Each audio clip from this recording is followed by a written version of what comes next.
Здравствуйте. На телеканале «Новый век» программа «Вызов 112» в студии Алия Хайрудинова. И сегодня мы расскажем, как в подвале старинного дома в самом центре Казани утонул 43-летний мужчина. Обнаружено тело мужчины, извлеченного водолазами поисково-спасательной службы Татарстана. Сотрудник коммунальных служб пытался устранить прорыв водопровода.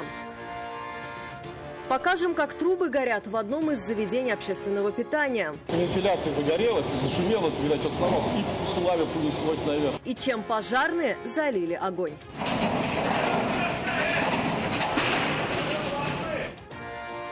А также хотел бы, чтобы все было галлюцинацией. У вас в машине что-нибудь имеется?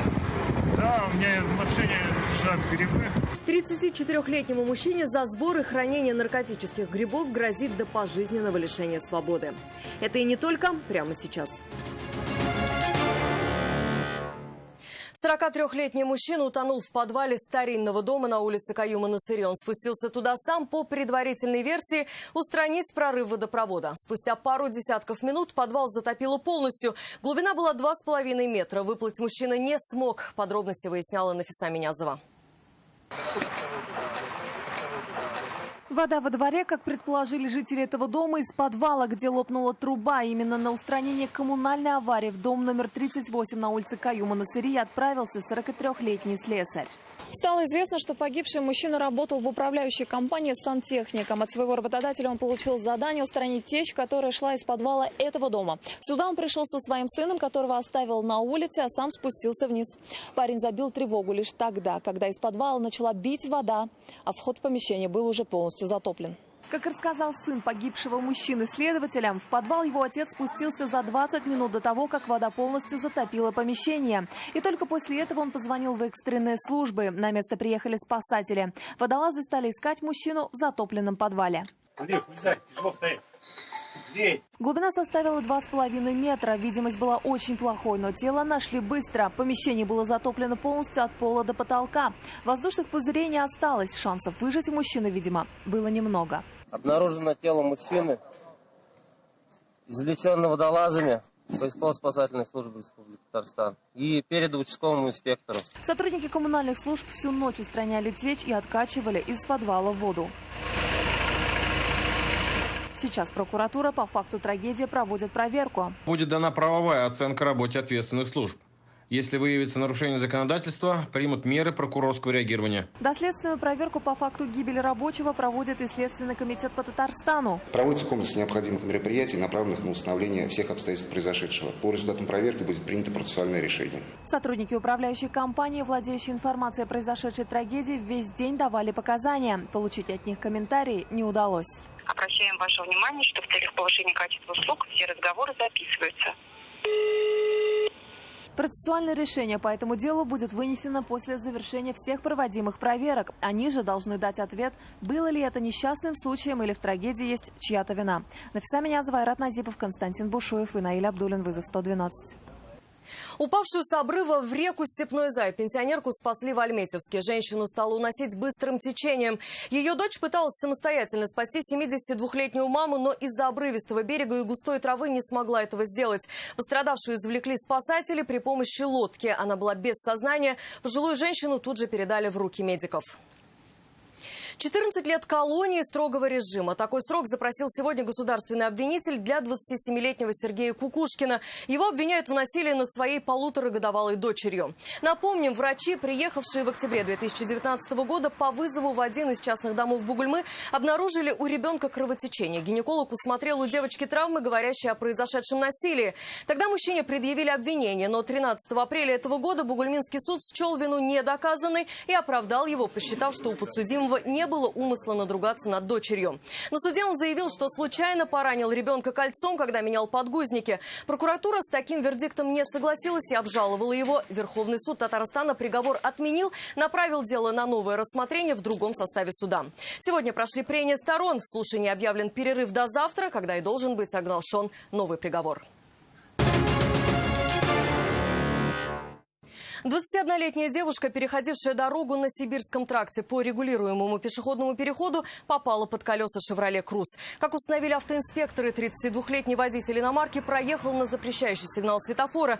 При этом у мужчины не было прав, как и полиса обязательного страхования. Пострадавшая со множественными переломами левой голени была госпитализирована. А на Мамадышском тракте столкнулись «Шевроле Авео» и «Форд Фокус». Водитель последний въехал в «Шевроле», в результате чего та получила вмятину заднего бампера. В происшествии никто не пострадал. Водители остались дожидаться на месте сотрудников госавтоинспекции.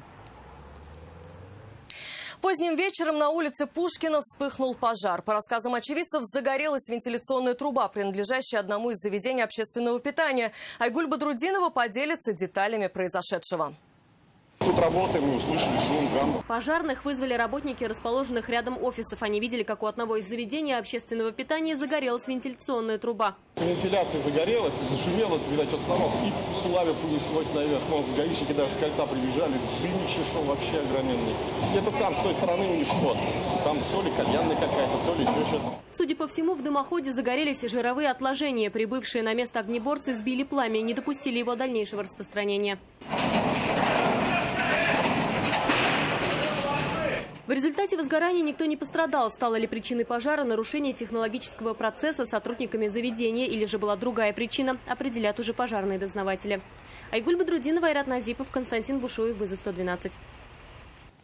Непотушенная сигарета стала причиной крупного пожара в поселке Зяб Автограда. Там загорелась квартира на 4-м этаже одного из домов по улице Маршала Жукова. Хозяин сам вызвал огнеборцев и рассказал им, что он пытался потушить полыхающий диван, но не смог. За считанные минуты пожарные справились с пламенем. Площадь пожара составила всего 1 квадратный метр. Однако вся комната покрылась копотью и пропиталась запахом гари. Полицейские задержали 48-летнего жителя Заинска по подозрению в хранении наркотиков. При себе у него имелось более 40 граммов каннабиса. По месту жительства у него нашли 45 кустов наркосодержащего растения. Экспертиза установила, что изъятое не что иное, как конопля. Ее масса в высушенном виде составила более 25 килограммов. По данному факту возбудили уголовное дело. Подозреваемого на время следствия решением суда отправили в следственный изолятор. 2 экипажа полиции и сотрудники охранного предприятия приехали в магазин по улице Ленинградской из-за мужчины, который выпил банку пива на глазах у продавцов. Ничего предосудительного в этом не было бы, если бы за напиток он заплатил. Но употребил он его прямо в торговом зале, не доходя до кассы. Поняв, что гость магазина не собирается платить, сотрудники торговой точки вызвали полицейских. Теперь мужчине грозит штраф. Галлюциногенные грибы обнаружили полицейские у водителя иномарки на контрольном посту на въезде в Набережные Челны. Он ехал транзитом через Автоград. Машину остановили для рядовой проверки документов, но быстро поняли, что машину надо досмотреть более тщательно. Откуда грибочки и зачем они мужчине? Ответы у Айрата Назипова. Перед началом досмотра предлагаем вам добровольно выдать запрещенном в гражданском обороте предметы наркотические, психотропные, патроны, радиоактивные, химические. То есть все, что запрещено в гражданском обороте. У вас в машине что-нибудь имеется? Да, у меня в машине лежат грибы. Но я не уверен до конца, какого они плана. То, что автоинспектор, взмахнувший жезлом с требованием о восстановке на контрольном посту полиции Тула-1 на въезде в Набережные Челны, не галлюцинации, мужчина прекрасно понимал. Употребить то, что он вез, еще не успел, поэтому и не знал, действительно ли это то, что он надеялся, собирая эти дары природы. При виде полицейских занервничал, чем сам себя и сдал. Вот эти они? Эти? Да, эти. Грибочки, чтобы не испортились дороги, ранее судимый 34-летний житель Черногорска тщательно высушил. Как прочитал, от этого их противозаконный эффект не пропадает. И рассказал стражам порядка, собирал их сам. Водитель пояснил, что он недавно поехал в Москву, чтобы устроиться на работу. В интернете прочел статью про грибы от депрессии и алкоголизма, которые растут в одной из лесопарковых зон Московской области. Дары природы он собрал и высушил для личного потребления. Ответ на интересующий мужчин вопрос дали эксперты. Собрал он действительно то, что хотел. В изъятых грибах нашли психотропное вещество псилоцибин массой 60 граммов. Но эта информация задержанного уже вряд ли обрадовала. Скорее наоборот. Именно наличие наркотических веществ в найденных им дарах природы позволило полицейским возбудить в отношении мужчины уголовное дело по статье «Покушение на незаконное производство, сбыт или пересылка наркотических средств, психотропных веществ или их аналогов в особо крупном размере». Алкоголизм пройдет сам в местах лишения свободы. Спиртное запрещено. А вот с депрессией придется побороться. Статья предусматривает вплоть до пожизненного лишения свободы. Айрат Назипов, «Вызов 112». Это все, о чем мы успели вам рассказать. В студии была Алия Хайрудинова. Увидимся и не бросайте вызов судьбе. Вдруг она его примет.